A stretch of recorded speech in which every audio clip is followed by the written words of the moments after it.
À medida que os outros irmãos e irmãs vierem chegando, a gente vai admitindo-os na classe.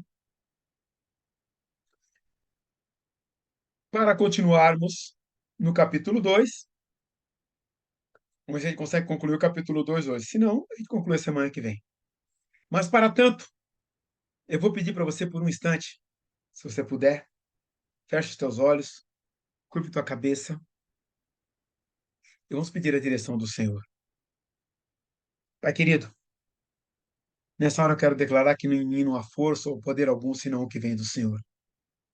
Por isso eu quero pedir, Deus, a tua bênção, direção, orientação, e pedir, Espírito Santo, passeia no meio da gente, fala ao nosso coração nessa noite. Eu reconheço que dependo completamente do Senhor. Por isso, Deus, fala ao meu coração e fala ao coração do teu povo. É o desejo do nosso coração. Colocamos diante do Senhor no nome de Jesus. Amém. Semana passada nós estávamos continuando o capítulo 2. Nós paramos justamente porque o tempo não nos permitiu prosseguir, mas hoje a gente dá a sequência.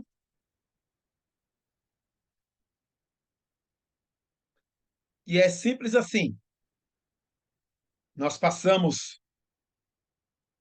do versículo 4 e chegamos até o versículo 5 do capítulo 2.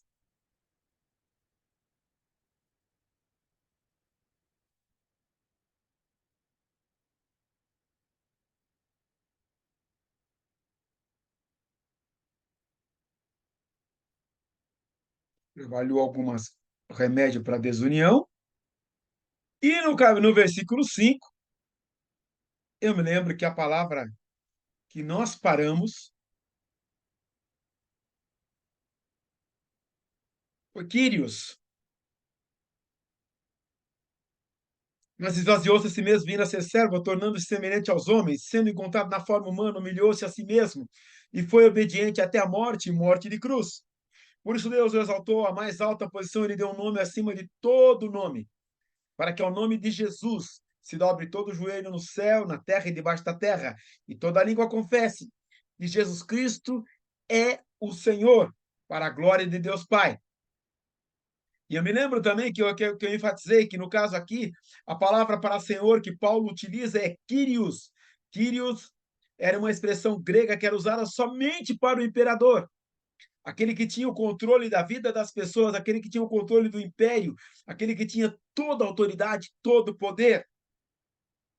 E Paulo usa essa expressão. E quando ele coloca, veja bem, para aquele povo que a gente já falou, que era uma província romana, que era uma província modelo, que as pessoas se orgulhavam da cultura.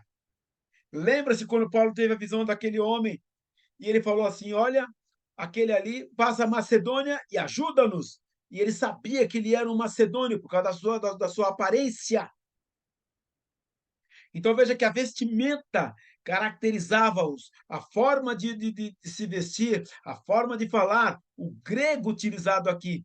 E Paulo, lógico, pelo Espírito Santo de Deus, ele usa essa expressão para que as pessoas entendam que esse Jesus que ele está se referindo aqui é o Jesus que é Senhor absoluto de todas as situações, de todas as coisas e de todas as pessoas, inclusive deles.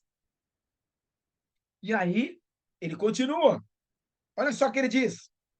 Assim, meus amados, como sempre vocês obedeceram apenas em minha presença, porém muito mais agora, na minha ausência. Ponham em ação a salvação de vocês com temor e tremor, pois é Deus quem efetua em vocês tanto querer quanto realizar, de acordo com a boa vontade dele. Façam tudo sem queixas nem discussões, para que venham a tornar-se puros e irrepreensíveis, filhos de Deus, culpáveis no meio de uma geração corrompida e depravada, na qual vocês brilham como estrelas no universo, retendo firmemente a palavra da vida. Assim, no dia de Cristo, eu me orgulharei de não ter corrido, nem me esforçado inutilmente. É muito legal que Paulo está colocando aqui para eles algumas colocações. Percebam que ele usou a expressão Senhor absoluto em todas essas situações. Aí ele vem o seguinte: pensando nisso, vivendo dessa maneira, ponho, eu não gosto muito da expressão ponho, mas o tradutor, tá? A equipe que traduziu e fez a NVI usou dessa maneira. Mas para vocês terem uma ideia, a palavra que é usada aqui no original grego, ela tem muito mais força e muito mais expressão nesse ponho em ação. Catergazete, tá? Esse é no sentido de desenvolver aquilo que você já recebeu, essa salvação que você já recebeu. A ideia de não só ficar retida em você, mas é algo que continua caminhando, se movendo, que é algo vivo e que acompanha a sua vida. É essa a ideia. Catergazete, catergazeste, é a ideia de algo que está andando e caminhando junto com você, que é algo que agora faz parte da sua vida, intrínseco a você, e da qual você é um elemento que vive nisso. Ou seja, você está mergulhado na sua salvação, você está envolvido pela sua salvação, e é como se fosse um nutriente da sua vida para que você continuasse vivendo. Entendeu a ideia? É tudo isso. Por isso que o tradutor ele pensou: como é que eu vou dizer tudo isso? Ponham em ação aquilo que já está, a salvação de vocês. E o mais legal ainda, ele complementa: não só ponham em ação, mas com temor e tremor. Temor, gente, é tipo assim: eu entendo, eu sei quem ele é. Lembra que a expressão que ele usou no versículo anterior? De Senhor absoluto, o mesmo termo que era usado para o imperador, o mesmo termo que era usado para aquele que tinha direito da vida nas mãos, que podia mandar matar como se manda matar um inseto. Ele tinha essa autoridade, a soberania absoluta, inclusive sobre a vida das pessoas. Então, o romano, que respeitava o imperador, ele tinha medo. Ele sabia que se ele dissesse alguma coisa fosse contrário ao pensamento do imperador, a sua vida corria risco. Olha o que Paulo colocou. Lembra que ele colocou Senhor, ele usou Quírios, e agora ele faz o seguinte, ele põe em ação, tá? O que já está em você, sabendo que o que está em você é algo preciosíssimo, com temor. Não é para ter medo, é o respeito, em reconhecendo a autoridade daquele que é, e tremor. Ou seja, diante dele, trema, porque ele é poderoso, ele tem autoridade, ele tem todo o poder. Eu vou dizer uma coisa para vocês. Uma das maiores dificuldades da igreja hoje é entender esse poder e a autoridade que Deus tem. É entender o poder e a autoridade de Jesus. Quando Paulo está falando da alegria, quando Paulo está falando dessa vida, quando Paulo está falando dessa salvação, ele está falando justamente porque ele teve uma experiência com esse Deus, ele está vendo os milagres que esse Deus está fazendo, ele está vendo o que a atuação de Jesus faz na vida das pessoas e o que Jesus tem proporcionado na vida das pessoas. A igreja pós-moderna, ela perdeu essa referência. Mas não estou criticando a igreja. Presta bem atenção no que eu estou querendo mostrar para vocês. A gente perdeu essa referência do poder e da autoridade que Jesus tem nos dias de hoje. E é por isso que a igreja hoje, ela tem medo, não de Jesus, não de Deus, ela tem medo do mundo. É por isso que a igreja se cala e você não está vendo mais sinais e maravilhas acontecerem nos nossos dias, porque a igreja perdeu essa referência. Eu quero lembrar você, gente, de quando Jó, a mulher dele chegou para ele: ô Jó, blasfema logo contra esse Deus e morre. Jó sabia quem era o Deus a quem ele servia. Tanto que Deus lhe deu todas as coisas de volta. E ainda o mais legal ainda, ele fala no final do livro de Jó: antes eu te conhecia, só de ouvir falar, mas agora meus olhos te veem. Essa relação em profundidade. É por isso que Paulo também escreveu: já aprendi o segredo para viver contente em qualquer circunstância, seja na alegria ou na adversidade, eu louvo ao Senhor. É por isso que ele colocou nessa carta, Kyrios, autoridade suprema. É por isso que ele fala: coloque em ação.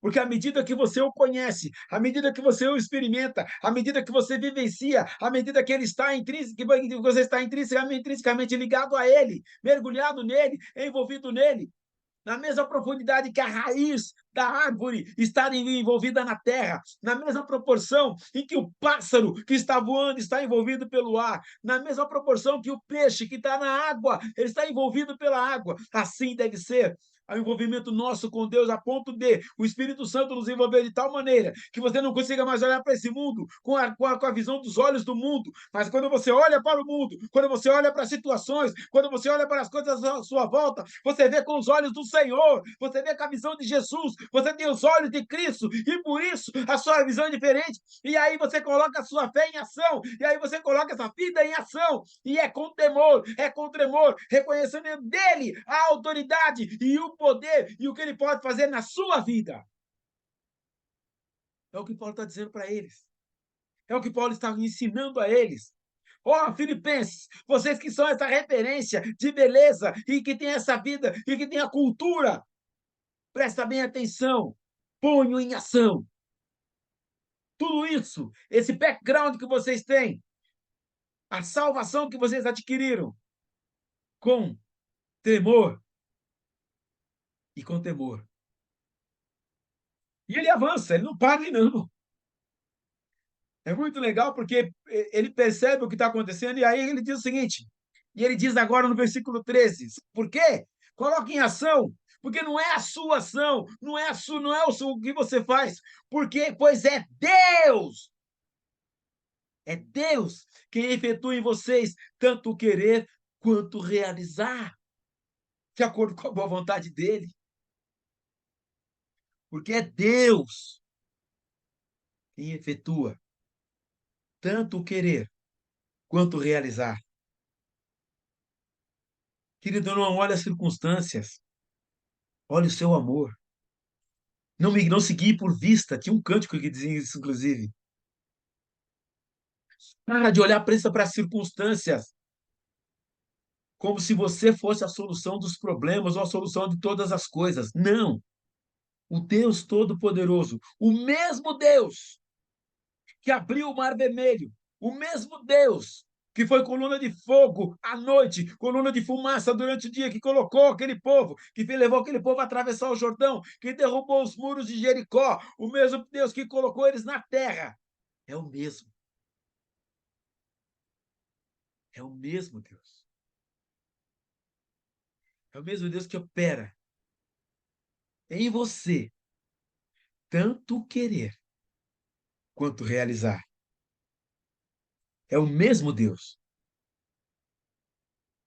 Eu quero lembrar vocês que tinha alguns judeus ali, que tinha alguns que eram judeus, inclusive Paulo fala sobre eles depois, não eram totalmente romanos, mas para todos ele está dando essa mensagem. Para todos ele traz essa informação importantíssima. para que eles continuem vivendo, para que eles possam viver. Essa informação é importante, porque para nós hoje, igreja pós-moderna, estamos agora começando um novo processo e uma nova visão dentro da nossa igreja. A igreja discipuladora, ela chegou dentro da nossa igreja para lembrar a gente que nós estamos aqui não é só para ser igreja, não é só para ser corpo, é para justamente colocar em ação a salvação que nós já recebemos. Entendendo que não é você que muda o coração das pessoas, você não muda a vida, você não transforma a vida. Esse é trabalho do Espírito Santo. Nós temos é que fazer discípulos de todas as nações. O nosso trabalho é dizer para as pessoas que Jesus as ama e que a salvação chegou. A salvação já chegou no Brasil. A salvação já está nesse país.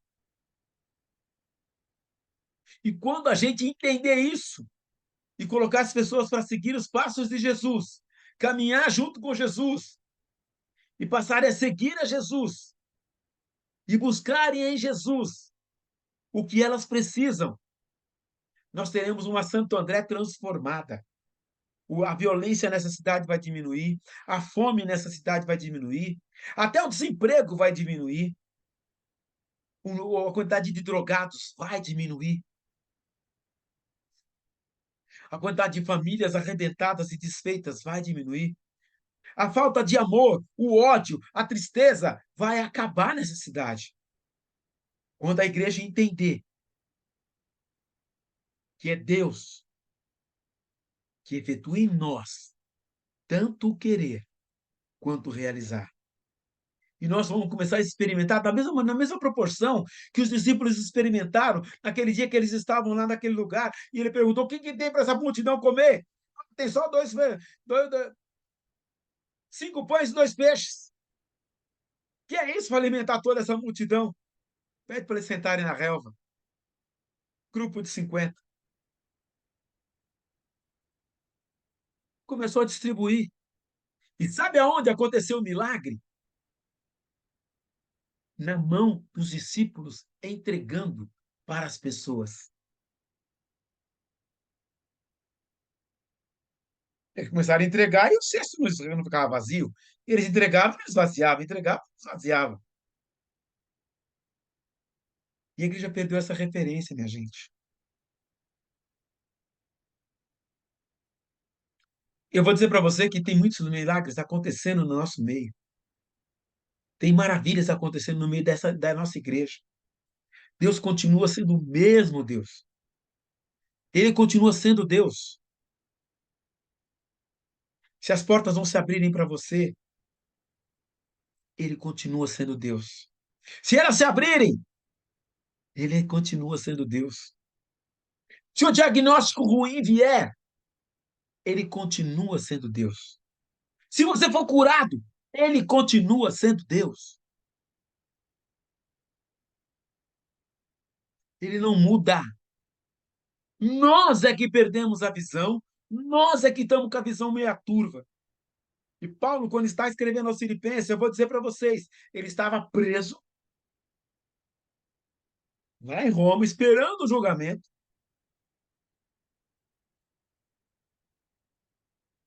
E, gente, e ele escreve, mesmo assim.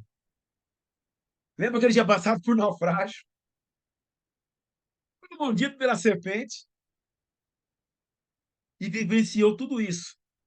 Ah, Betão, mas eu não tenho a fé que o Paulo tem. Eu vou dizer para você, olha, eu acho muito difícil a autoridade. Não, não, queridos.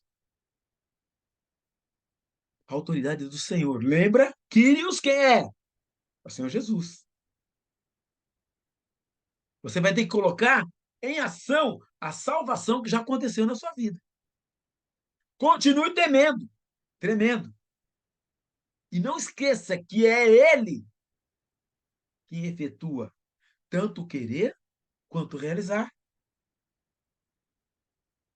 E como é que eu faço? Como é que eu faço parte desse processo?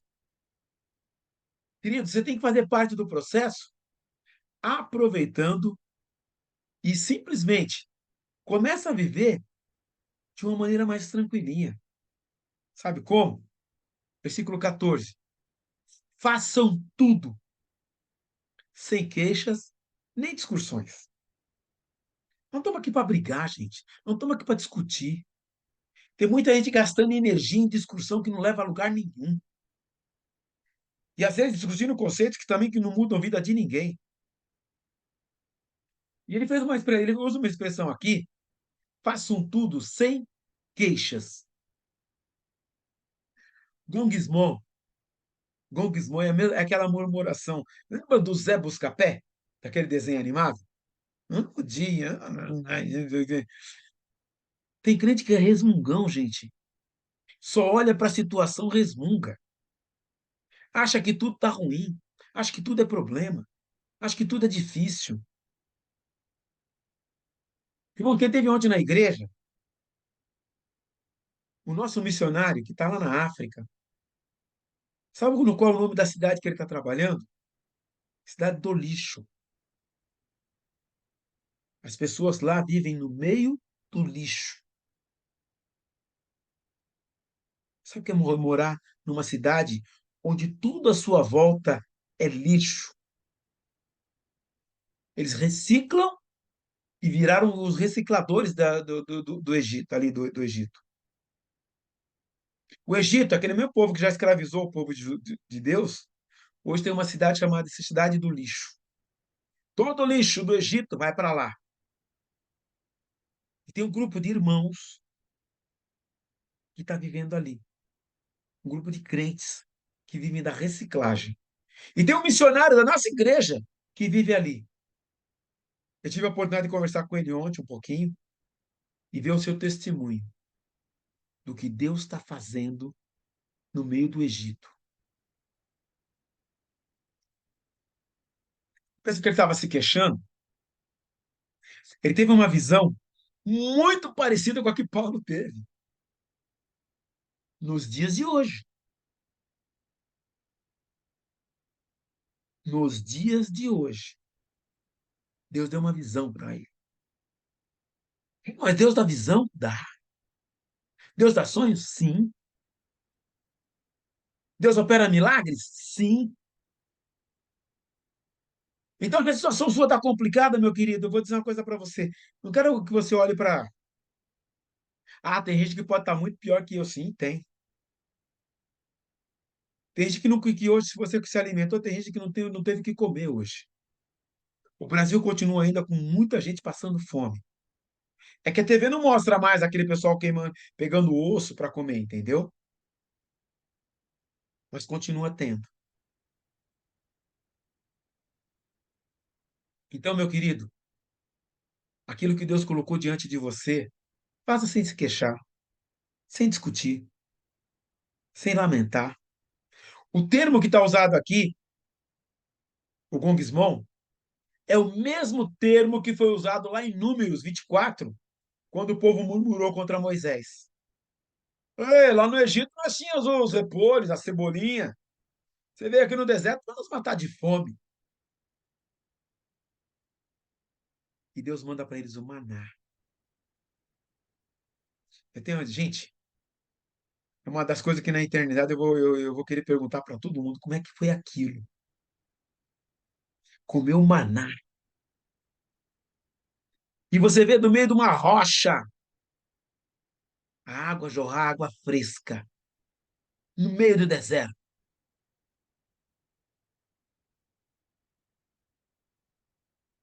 Eu não sei que deserto você está enfrentando. Eu não sei quais são as suas lutas, eu não conheço as suas dores, eu não conheço as suas lágrimas. Mas uma coisa eu sei: Deus conhece. Deus conhece os seus lamentos, Deus conhece as suas lágrimas, Deus conhece as suas necessidades, as dores e as suas lutas. Ele conhece todas. Ele conhece o seu travesseiro melhor que você. Mas o Deus que não nos abandona nunca, o Deus Todo-Poderoso, ele te conhece tão somente. Glorifica a Deus. Glorifica. Mesmo nas lutas, mesmo na tempestade, glorifica a Deus, dá glória a Deus, porque Ele continua sendo Deus. Eu me lembro quando nós fomos inaugurar a congregação de Mauá, caiu uma tempestade, aquelas de verão, sabe aquelas tempestades de verão? Nós tínhamos inaugurando o templo novo lá de Mauá, congregação de Mauá. E aquela chuva, a inauguração era no dia seguinte, nós estávamos lá arrumando as coisas, terminando de montar, colocando as cadeiras, deixando tudo organizadinho, testando.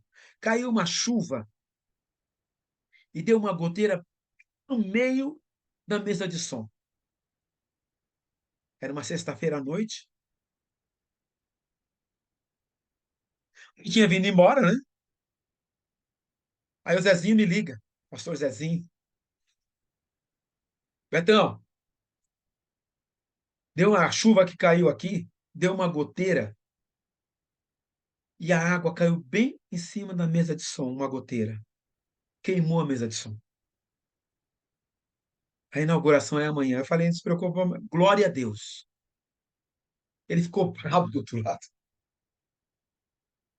Glória a Deus! Entendeu? Eu falei, glória a Deus. Eu dei glória a Deus. Glória a Deus. Como é que nós vamos fazer? Pois é, essa obra não é minha, não é sua. Ela é do Senhor. Não se preocupa que vamos dar um jeito. Porque o Deus que deixou, que possibilitou a gente chegar até aqui, ele vai permitir que a gente inaugure com mesa, com som ou sem som. Vamos tão somente, mas vamos glorificar o nosso Deus. Irmãos, eu fui lá, eu peguei de manhã, peguei a Ellen, falou, nós vamos lá na Santa Ifigênia. Ela, vou fazer o quê? Vou comprar uma mesa de som. Mas como? A igreja não tem dinheiro. Para a igreja. Eu falei, não, mas a igreja não tem dinheiro. Eu falei, não se preocupa. Eu tenho um cartão de crédito. Vamos lá comprar. Eu fui lá, com o meu cartão de crédito, eu comprei a mesa boa. Falei, eu quero uma mesa boa. Por quê? Eu quero para o meu Deus o melhor. É, mas que caixa que você tem lá? Tem duas caixinhas lá que é bem fuleirinha. Pô, essa mesa aqui, para você ter resultado, falei, então me dá duas caixas boas, amplificada, qualidade. Comprei e paguei com o meu cartão de crédito. Faz aí em 10 vezes. Aí ele chegou, como é que você vai pagar isso? Eu falei, não sei. Estou preocupado, não. A obra não é minha. Você é doido? Eu falei, não. Levei para a igreja, era mais ou menos umas 2 horas da tarde, o som já estava funcionando para o culto à noite. Funcionou, está inaugurou.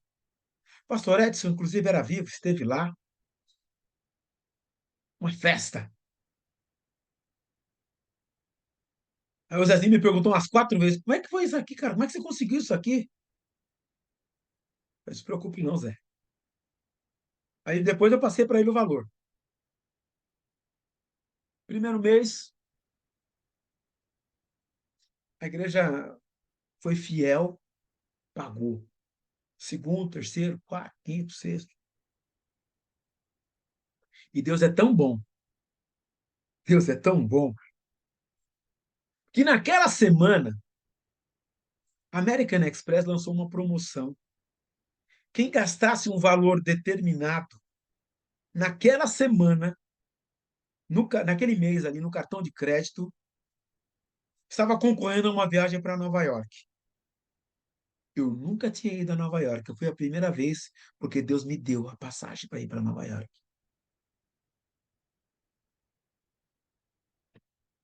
Aí você vai falar assim: ah, é coincidência, Betão. Não, porque ele é fiel. Porque Deus é fiel. A primeira vez que eu fui para Nova York, eu não gastei um centavo daquela compra. A empresa emitiu os bilhetes no meu nome. Fui passear em Nova York. Façam tudo sem queixa, nem discussão. Do mesmo jeito que Jó glorifica a Deus. Sabe para quê? Para que eu vou fazer isso, Betão? Para que venham a tornar-se puros e irrepreensíveis, filhos de Deus, inculpáveis, no meio de uma geração corrompida, depravada, na qual vocês brilham como estrelas do universo. Eu me lembro de Mateus capítulo 5, versículo 16. Assim resplandeça a vossa luz diante dos homens, para que vejam as vossas boas obras e glorifiquem vosso Pai que está nos céus. Por isso que eu não consigo, para mim, na minha cabeça não encaixa crente carrancudo, nervosinho, chateado com o que está acontecendo, com o que está acontecendo à sua voz, à sua volta. E, queridos, não é simplesmente para que venham a se tornar-se puros e irrepreensíveis. Pureza é marca do cristão. É marca daquele que conhece Jesus. Porque é melhor que ninguém.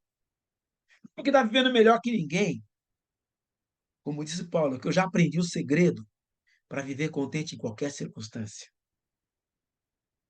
Então, mas aqui a gente passa por várias tribulações. Aqui o negócio não está fácil. Tem gente que está morrendo aí. Gente, se eu passar para a eternidade, eu sei para onde eu vou. Ruas de ouro, onde os portões são de pedra e os muros são de jaspe luzente. Sabe por que rua de ouro? Porque o ouro lá não vale nada. Eles usam como asfalto. Só para você saber, lá não precisa de energia elétrica, porque a glória do Senhor ilumina toda a cidade. Você não tem noção do que é isso. Quando o templo foi inaugurado, quando o tabernáculo foi inaugurado lá no deserto ainda, a glória do Senhor encheu o tabernáculo. Quando o templo de Jerusalém foi inaugurado, os sacerdotes não podiam ficar de pé, porque a glória do Senhor tomou conta de todo o templo. Lá onde tem que estar o meu tesouro, lá onde não tem choro, porque o Senhor enxugará dos seus olhos toda lágrima, e não haverá mais choro, não haverá mais pranto, não haverá mais dor. E quando você começar a enxergar isso, quando você conseguir levantar os seus olhos e olhar com os olhos da fé, e olhar para o céu, para aquilo que está preparado para você, aí você para de olhar para esse mundo. Puros e irrepreensíveis. Irrepreensível, gente, é aquele que ninguém tem acusação contra ele. Ninguém pode apontar o dedo. E se alguém ventilar qualquer coisa, não, ele não. Ele tem testemunhas até que não são de Jesus, mas não, ele não. Ela, não. Ela é de Jesus. É aquele que quando chega no ambiente, é aquela que quando chega no ambiente, a conversa muda. O clima muda.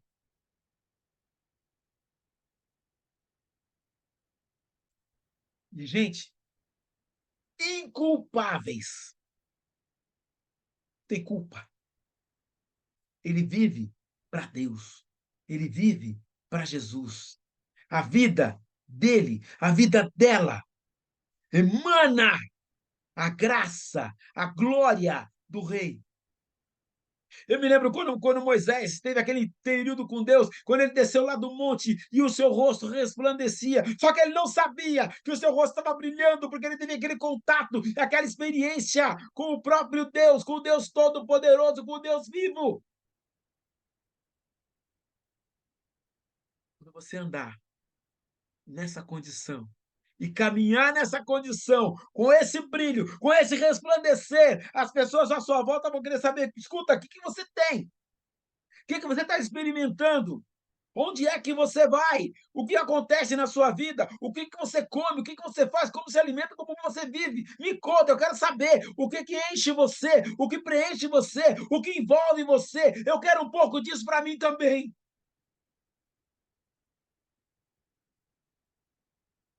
Por que, querido? Porque, minha querida, isso é experimentar uma experiência única que só tem aquele que já nasceu de novo, aquele que já experimentou e que já foi selado com o Espírito Santo da promessa, e você começa a viver uma vida tão poderosa, tão maravilhosa, e as coisas vão começar a acontecer diante de você, o milagre vai acontecer diante dos seus olhos, e você vai começar a perceber, e vai começar a glorificar, e vai dar glória, e vai dar aleluia, e o seu caminhar vai ser de glória em glória, e de aleluia em aleluia.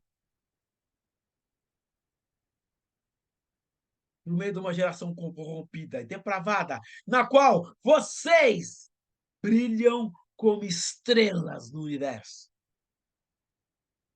Essa é a vida que Deus preparou para você. Essa é a vida que Deus quer que você viva. Por isso, Paulo escreveu: para mim, o viver é Cristo e o morrer é lucro. O cara que escreveu isso, ele estava em cadeia, com a guarda pretoriana do seu lado. E ele está dizendo para a gente viver essa vida, ter uma experiência como essa, uma experiência que pode começar, que começou no dia que você entregou a vida para Jesus, no momento que você abriu o coração para Jesus, e você vai começar a viver isso. E quando você vive isso, e buscando nele, olhando para ele, dependendo dele, alimentado, você foi enxertado na videira verdadeira. Alimente-se dessa seiva e deixa ele te encher, e deixa ele te usar. É para a glória dele. É para louvor dele, é para exaltação dele. E aí, ele diz: retendo firmemente a palavra da vida. Assim, no dia de Cristo, eu mergulharei de não ter corrido, nem de me esforçado inutilmente. Eu sei que vocês estão dando fruto, e o que o fruto está permanecendo. E esse não ter me esforçado, tá? Ele no original, inclusive, é copian. É aquele cara que se prepara como se fosse um treinamento atlético. Já foi em academia, já viu o pessoal levantando peso? E tem uns caras que o chamado maromba, né? Aqueles levantam aquele peso e você fala assim, meu Deus, um dia chega, eu chego nesse peso. Esse esforçado aqui é o mesmo trecho, o termo que é usado para o atleta se preparando para um jogo, tentando superar os seus limites. Eu não me esforcei inutilmente. Eu lutei, eu batalhei por vocês, para que vocês consigam frutificar, a ponto de. Isso para mim foi como um exercício diário, me fortalecendo e lutando para que isso ficasse muito bem, forte na vida de vocês, de maneira tal que vocês possam transmitir aos outros. Por isso, gente, essa carta chegou para a gente. Por isso, essa carta chegou nos dias de hoje. E ela é atualíssima. E ele continua. Depois de que ele falou tudo isso, essa que é a parte legal, né? Ele falou tudo isso, aí ele diz: contudo, ou seja, muito embora, no entanto, contudo, mesmo que eu esteja sendo. Aí é uma expressão que eu acho maravilhosa. Ou seja, refletindo a glória de Deus, brilhando como luz. Então, contudo, mesmo que eu esteja sendo derramado como oferta de bebida sobre o serviço que provém da fé que vocês têm. Sabe essa palavra sendo derramada aqui? É a mesma palavra que no sacrifício é utilizada como oferta de libação. O derramado, ele está dizendo assim: olha, a minha vida, o que está acontecendo comigo, as prisões, as cadeias, os açoites, o maltrato, a indignação, a luta, o sacrifício que eu estou fazendo é como se a minha vida tivesse. Para mim, eu estou derramando como oferta. Às vezes a gente não consegue abrir mão, gente, de alguns minutinhos para estar na igreja. É, ir na igreja. Robertão, mas é tão importante ir na igreja? Congregacionalmente, gente, adorar ao Senhor. Você vou, tem, eu já fui dirigente de louvor por muitos anos. cuidava do louvor, inclusive, na Mauá. É muito comum você ver a igreja adorando, adorando, essa é a palavra. E tem gente que está lá olhando as suas mensagens. E às vezes, sei lá onde que está vendo, que está viajando na batatinha, em qualquer outra coisa. Menos adorando. Não, mas eu não sei a letra dessa música. Cada vez que eu toco uma música nova aí, eu não consigo aprender tudo de uma vez. A letra tá lá, meu querido. Eu não consigo cantar, adore. Adora. Adora a Deus. Adora a Deus na sua casa. Adora a Deus no trânsito. Adora a Deus lá no seu trabalho. Pintou uma dificuldade?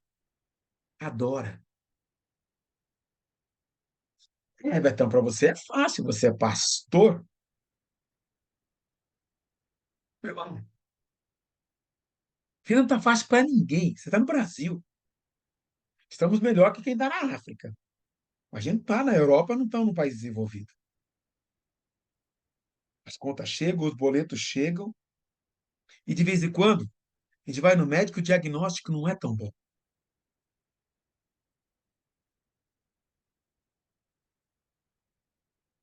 Que às vezes o diagnóstico é aquele horroroso. Às vezes é câncer. Ah, é uma mutação que aconteceu no seu organismo. Mas ele continua sendo Deus. Ele continua sendo bom. Ele cura? Ele pode curar. E se ele não curar? Continua sendo Deus. E se a porta não abrir? Continua sendo Deus. E se abrir? Continua sendo Deus.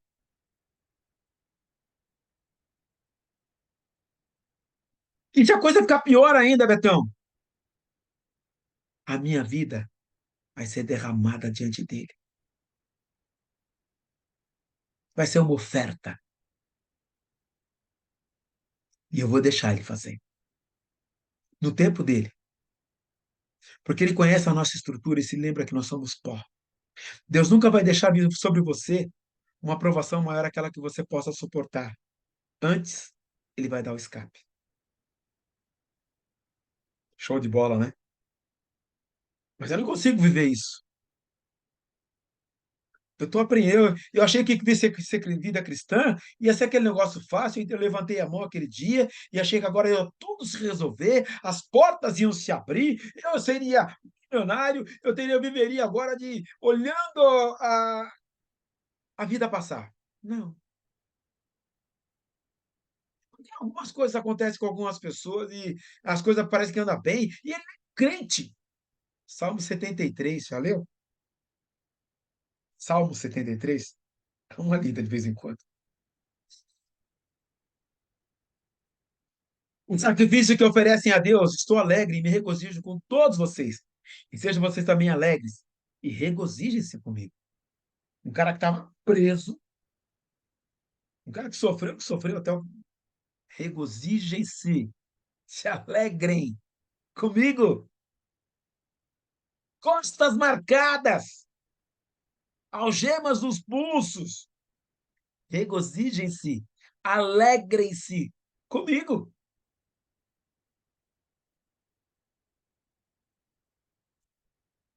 E acho que legal que ele escreveu em Romanos uma coisa muito legal. Portanto, irmãos, rogo-lhes pela misericórdia de Deus que se ofereçam em sacrifício vivo, santo e agradável a Deus. Esse é o culto racional de vocês. Essa que é a realidade. E ele continua. Espero no Senhor Jesus enviar-lhes Timóteo, brevemente, para que eu também me sinta animado quando receber notícia de vocês. Não tenho ninguém como ele, que tenha interesse sincero pelo bem-estar de vocês, pois todos buscam os seus próprios interesses e não os de Jesus Cristo. Mas vocês também sabem que Timóteo foi aprovado porque serviu comigo no trabalho do evangelho como um filho do lado de seu pai. Portanto, é ele. quem espera enviar, tão logo me certifique da minha situação, confiando no Senhor, que em breve também poderei ir. E o pior de tudo, ele escreveu isso e não sabia que não iria. Ele não foi. Foi morto. Mas ele está falando do Timóteo. Quem é esse Timóteo?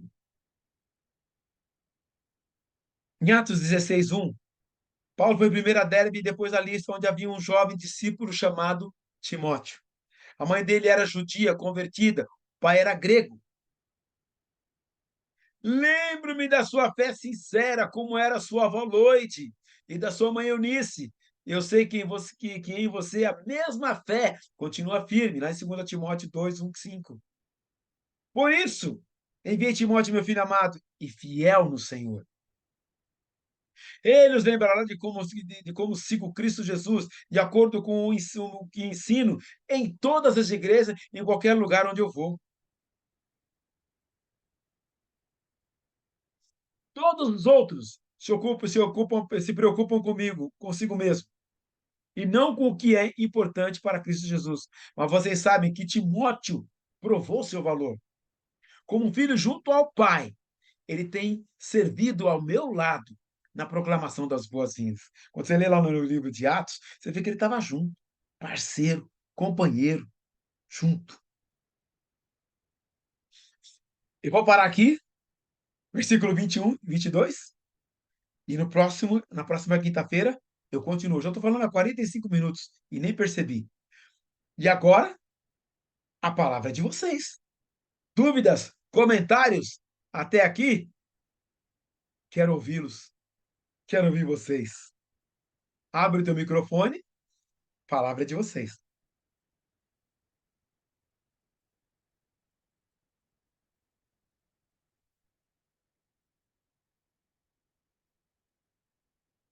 Se você estiver falando, eu não estou ouvindo, que teu microfone deve estar fechado. Eu estava aguardando alguém falar, viu? Mas já que não vão falar, eu não ia falar hoje. Olha, você está cheio de espírito hoje, glória a Deus, viu? Glória a Deu Deus. para sentir Glória a os Deus. testemunhos maravilhosos. E eu gosto de falar um pouquinho, sempre independente. Só ele fala: desenvolvei a vossa salvação com temor e tremor. Essa parte é nós que temos que fazer. Exatamente. É uma ordem que ele está dando para o cristão, né? Então, toda a nossa salvação ela tem que ser desenvolvida até o dia de Cristo. E ele fala com temor e tremor. Por que Deus fala que aquele que pecar contra o Espírito só peca contra o Espírito quem já conheceu, quem sabe que eles estavam ali, aquela vez que Jesus Cristo estava ali pregando, falando, expulsando demônio, os caras falaram, ele expulsa pelo maioral dos espíritos, de Beelzebul, do diabo. Jesus fala, olha, quem falar contra o Filho do Homem tem perdão. Porque todos nós, antes de Cristo, a gente negava, a gente falava contra, a gente não queria. Por isso que uma irmã outro dia citou que lá no hospital, 3 pessoas não quiseram aceitar Cristo. Quando a pessoa, às vezes ela não entendeu, às vezes não é hora dela ainda, às vezes do jeito que a gente deu o recado, ou quem deu, tem vários motivos para a gente não julgar. Por isso que Deus fala que ele não se alegra com a morte do ímpio. Porque até o dia da morte do ímpio, aí ele pode se converter. Sim. É por isso que ele fala aqui em Hebreus 4, que a chuva, ela cai. O cara que está ali no meio, mas não se converteu, que eu creio que se converteu, não tem jeito de perder a salvação. Mas que ele está no meio fingindo que ele é convertido e não se converteu, ele fala que cai essa chuva, a mesma chuva que cai no cristão cheio do Espírito, cai naquele também. Só que aquela terra que produz cardos e abrolhos não tem mais o que fazer com ela. Não tem recuperação. Porque ele, deliberadamente, ele quer produzir aquilo. Porque ele está ganhando a seiva viva ali. Por isso que ele diz que é diferente. O cara, quando ele conhece a Deus, daí sim, ele pode ter certo, por isso que ele diz que certos pecados você nem ore. Eu não sei porque eu estou falando isso, mas não era isso que eu ia falar, não. E, então ele fala para a gente, aqui, com temor e tremor. Quando a gente não conhecia Jesus Cristo, não conhecia nada de Deus, a gente tinha um medo assim das coisas, ou de falar qualquer coisa contra Deus. Era diferente o temor. E a gente vê isso no mundo. Os que têm uma religião, mas não são firmes, falou em Deus, ele treme. Mas o cristão, quando ele não se importa, a primeira coisa que ele larga é o temor e o tremor. Ele acha que Deus é tão amor, ele é tão amor, que jamais a gente vai para o inferno. Jamais ele vai condenar a gente. Puxa, um pai tão amoroso que chegou a doar seu filho e acomoda com isso. Isso é que ele fala aqui bem sério. Desenvolvei a vossa salvação com temor e tremor. Não é brincadeira. Agora vocês conhecem a Deus. Antes vocês não conheciam, vocês tinham medo. Não faziam isso ou aquilo porque tinham medo. Agora vocês têm que ter temor e tremor, porque quando você evangeliza alguém, o que o Espírito de Deus faz? Convence do pecado, da justiça e do juízo. Porque não é só como você pregou aqui, que não é para a gente ficar só naquela, agora vai ser tudo paz, tudo amor. A gente já tem que ter convicção que Jesus Cristo pagou o nosso pecado, tem a justiça de Deus que vai ser feita, que ele é a justiça de Deus para a nossa vida hoje, e o juízo de Deus virá sobre todos. Por isso que é muito sério desenvolver a salvação no nosso meio. E aí, por isso que ele fala ali, quem pecar contra o Filho de Deus tem perdão. Mas quem pecar contra o Espírito de Deus, se julgar uma pessoa que está fazendo a obra de Cristo e dizer que ele está fazendo de Satanás, e conhecendo, porque só quem conhecia o Espírito que sabia que possessão era aquela. Eles não estavam falando de uma coisa que eles nem sabiam o que era. Tá? Então, só peca quem conhece contra o Espírito. Agora, é claro, o perdido, se ele não aceitar Jesus, ele vai para o inferno. Mas cada um vai ter um tipo de condenação depois no inferno. Aí ele fala assim, como no céu nós vamos ter os galardões, né? Cada um vai ter o seu. Aí eu achei lindo isso, esse desenvolver nesse sentido. Aí ele fala, porque é Deus quem efetua em vós tanto... Eu não estou querendo fazer em cima de você, o teu foi maravilhoso, viu? Eu estou só reforçando um pouquinho. Porque Deus é quem efetua em vós tanto querer como realizar. Se você desenvolver essa salvação, como que a gente desenvolve? Lendo todos os dias a palavra, comendo desse pão que ele deu para todo dia, orando, buscando, estando no meio cristão. Tudo isso é desenvolver a salvação. Não tem outra coisa para você fazer. É isso. É a vida simples agora, aquele versículo que você citou agora, é nossa razão normal agora, porque a gente tem a nova natureza de Jesus Cristo. Não precisa fazer nada extravagante. É ler, orar e buscar. E ele fala assim, segundo a sua boa vontade, que Deus que vai efetuar em vós tanto querer como realizar. Eu não posso ficar enciumada do seu dom, da sua capacidade de falar. Cada um, ele fala aqui mais no sentido de é Deus que faz isso. Desenvolva a tua salvação, que Deus vai te usar para aquilo que ele quiser. Ele te dá dom e ele vai te usar para aquilo que você quiser. Tanto é ele que faz. Por isso que eu não posso querer falar, quero outro, enciumar do outro. Isso acontece muito no meio cristão. Aí ele diz assim, fazei tudo sem murmuração nem contenda. Que às vezes eu falo, igual esse que você pregou aqui, o moço está lá no meio do lixo. O outro já vai lá para um lugar, para a Europa, lá para um lugar bem gostoso. E é missionário também.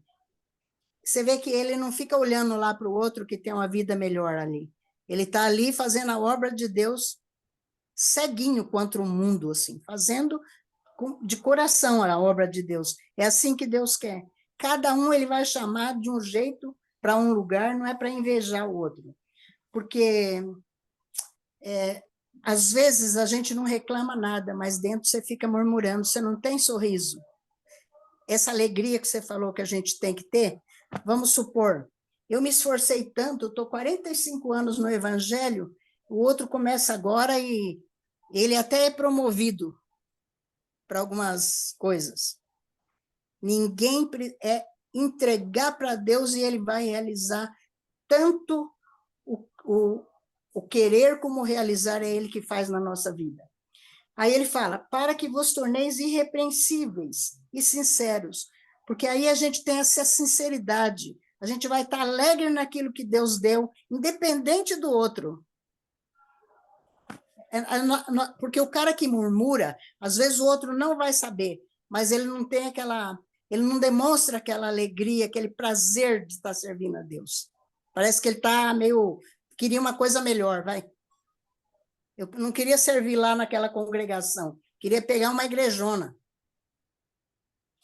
Então, eu estou citando assim o que eu acho para explicar isso aqui.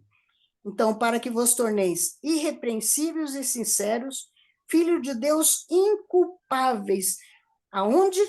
No meio de uma geração pervertida e corrupta, porque o mundo está olhando para os cristãos, está olhando para os nossos atos, para aquilo que falamos e fazemos, na qual resplandeceis como luzeiros no mundo.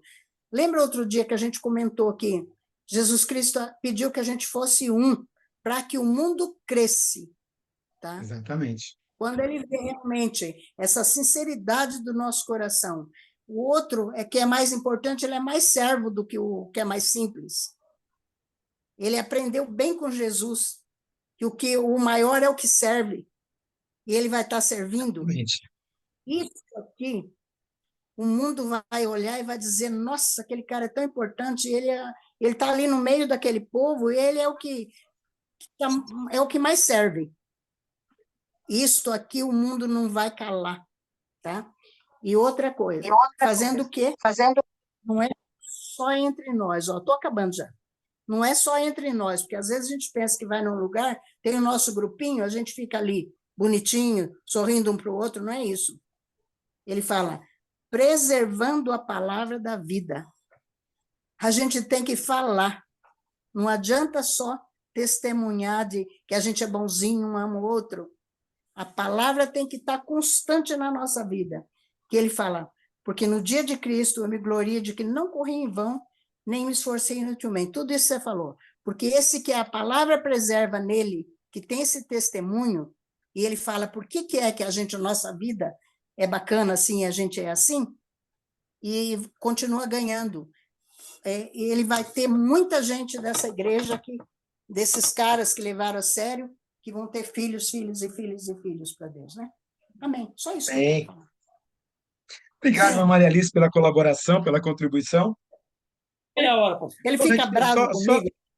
De maneira alguma.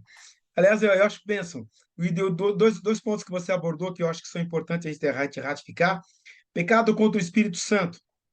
Aquela pessoa que chega e diz assim, olha, eu não quero esse Jesus. Quando ela ouve, quem fala com ela é o Espírito Santo. Quando você é movido a falar de alguém, Jesus te ama, é o Espírito Santo que está te movendo a falar isso. Porque ninguém vai dizer que Jesus é Senhor, senão pelo Espírito Santo. E a Eu pessoa disse achei assim, lindo. eu não quero. Eu não Olha, quero. Eu não aceito. ver É uma se decisão realmente pessoal. ela entendeu, viu, meu irmão? Precisamos ver se realmente, se eu falei da minha religião, se eu falei da minha igreja, quantas vezes você vai? Você não vai pelo Espírito de Deus, você acha que é uma obrigação, É, tá? Quantas exatamente. vezes? E um falou, outro falou, e Deus vai tocando. Lá nos quinto ou E, sexto é que ele crê. exatamente. O pastor Grava já falou sobre isso e É. com muita propriedade. Uma outra Por coisa isso, muito importante. Uma vez salvo, salvo para sempre. O crente não perde a salvação. Uma Perde. vez salvo, Isso é salvo para sempre. absoluto. Agora, tem muita gente que tornou-se frequentador de igreja, foi convencido e não convertido. Essa é a grande Não, diferença. Pelo porque o horário, próprio ele fala, um semeia, outro colhe, não é aquele que vai lá e já isso. colhe, Um né? plantou, Muitas outro vezes regou, vai ter mas o outro. coração. E Deus dá o Tá, crescimento. legal. Pelo horário, eu sou obrigado a encerrar, até para ser honesto e justo com vocês. Nós já estamos há mais de 1 hora online. Então, eu sei que vocês estão aí sentados e eu não posso esticar mais, mas a gente continua semana que vem, tá ok?